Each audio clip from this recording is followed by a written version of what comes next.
Capítulo 2, parte 6. Vozes. Intensificaram-se na adolescência os fenômenos insólidos.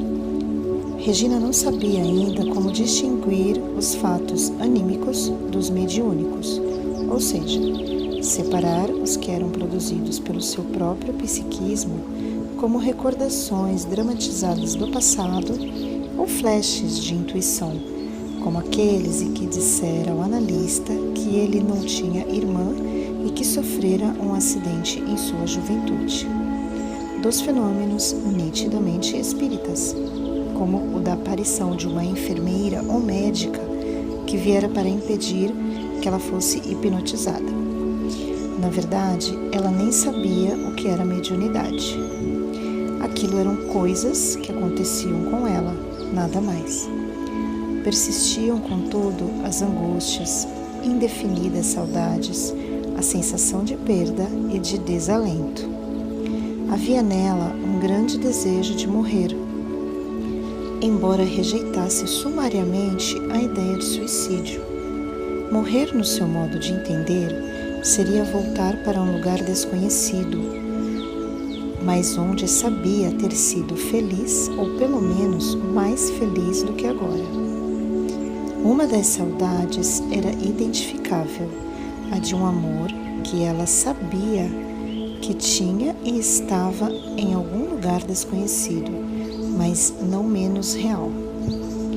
Com frequência, essas crises existenciais desaguavam em inexplicáveis choradeiras e desesperos, e ela chegava a ficar acamada e febril por alguns dias.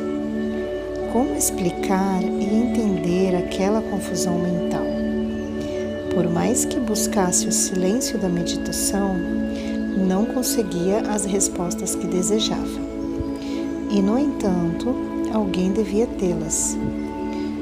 Não era possível que não houvesse explicação para toda aquela problemática. Nos seus silêncios, conversava também com Deus, desejosa de saber o porquê de tudo aquilo. Se Deus realmente existia, e disso ela tinha convicção, então estava sendo injusto com ela. Embora imperfeita, como se reconhecia, levava uma existência honesta, de lutas, dentro de um austero comportamento moral, evitando prejudicar quem quer que fosse, sem desejar mal a ninguém, sem invejas ou agressividade. O catolicismo que praticava naquele tempo, sem convicção, aliás, respondia com dogmas inaceitáveis e uma doutrina feita de crenças, não de conceitos racionais. Aconteceu então o inesperado. Nos períodos reservados à meditação e ao repouso à tarde, começou a ouvir uma voz masculina, muito tranquila, que parecia responder às suas indagações mentais. Pela primeira vez, ouviu algo a respeito de reencarnação. A voz não mencionara especificamente essa palavra, mas explicou que, ao nascer, todos nós trazemos uma programação a cumprir, um planejamento a realizar, e que nem sempre levamos a bom termo essa programação. Quando isso acontece, é necessário voltar para completar a tarefa. Quanto às queixas acerca da justiça divina, explicava a voz que nós passamos exatamente pelas dificuldades porque temos de passar devido a erros anteriores ou por não havermos realizado o que trouxemos planejado. Isso sim fazia sentido, e ela não teve dificuldade em aceitar como válidas as informações. Acabou, portanto, por admitir: bem, se é assim, então está tudo certo. Decorrido mais algum tempo, passou a encontrar-se com esse espírito durante o sono. Ele lhe mostrava cenas e quadros como quem, em resposta ilustrada a certas perguntas mais complexas. Ela sabia que havia ali a seu lado no sono uma pessoa, mas não conseguia ver o rosto. Ou será que se esquecia das suas feições ao despertar? E outra coisa, ele não se identificava com o nome. Quando ela lhe perguntou certa vez, ele limitou-se a dizer: "O que é um nome? O nome não importa, sou seu amigo."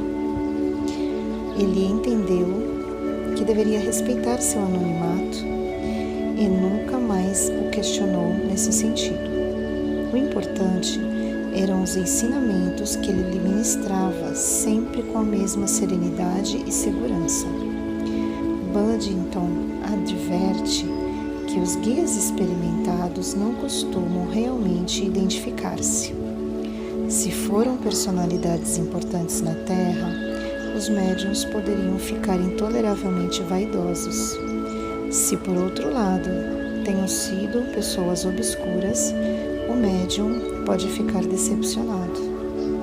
Em nenhuma das hipóteses há qualquer vantagem ou influência positiva sobre o trabalho que se pretende levar a termo. Regina habituou-se aos encontros à tarde. Nesse interim, meditava sobre as coisas que ele lhe dizia e preparava perguntas sobre aspectos mais obscuros ou sobre novas dúvidas suscitadas. A voz continuava a esclarecê-la pacientemente e confortava nas suas dores, e ela começou a viver, afinal, um período de maior calma íntima. Já há algum tempo ouvia a voz, nos colóquios do fim da tarde, quando a mencionou ao analista. Apesar de espírita convicto e até médium de efeitos físicos, como ela soube mais tarde, ele se manteve firme na sua postura técnica, declarando que provavelmente era o seu próprio inconsciente que a moça ouvia. Inconsciente fala? Como seria isso possível, no entanto, se a voz lhe dizia coisas desconhecidas e às vezes até contrárias ao seu modo de entender?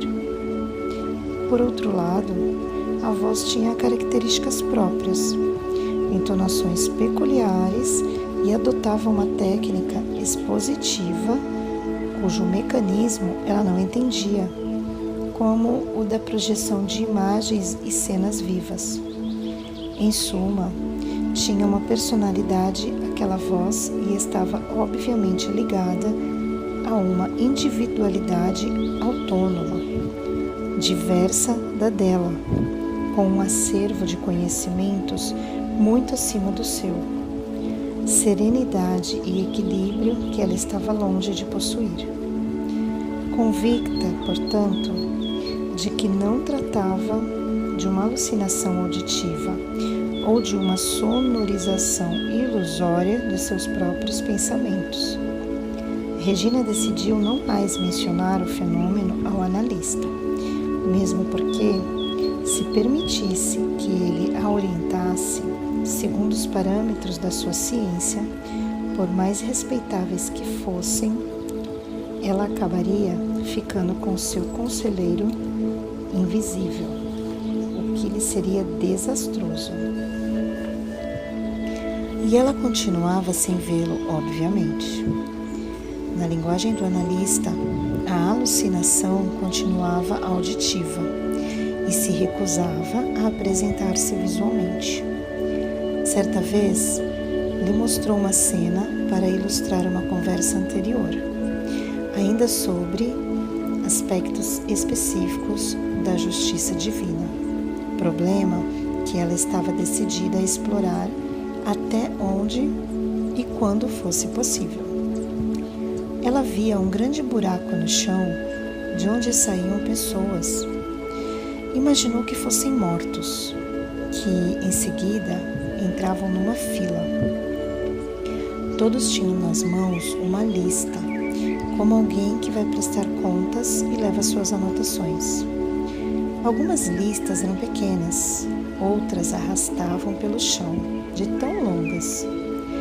O ser ao lado de Regina dizia-lhe que que, de fato, era uma prestação de contas. Não lhe ficou perfeitamente claro, contudo, se estavam chegando da desencarnação ou se preparando para a reencarnação. Havia alguns maltrapilhos, mutilados, sujos e outros de aparência menos aflitiva. A voz explicou: como você vê, todos têm de prestar contas. Os que estão rasgados trazem ainda muito ódio no coração. Os colóquios com essa entidade foram uma bênção que ela soube valorizar. Não que o tratasse como um guru infalível, pois tinha por hábito passar suas observações pela sua própria análise racional, atitude que ele próprio estimulava. Mas os novos conhecimentos que vinha adquirindo amenizaram-lhe bastante as crises íntimas, ainda que persistissem seus problemas e dificuldades. Ela ainda experimentava aquela indefinível sensação de angústia e sua mente parecia uma usina viva de perguntas e questionamentos, de vez que pergunta puxa pergunta.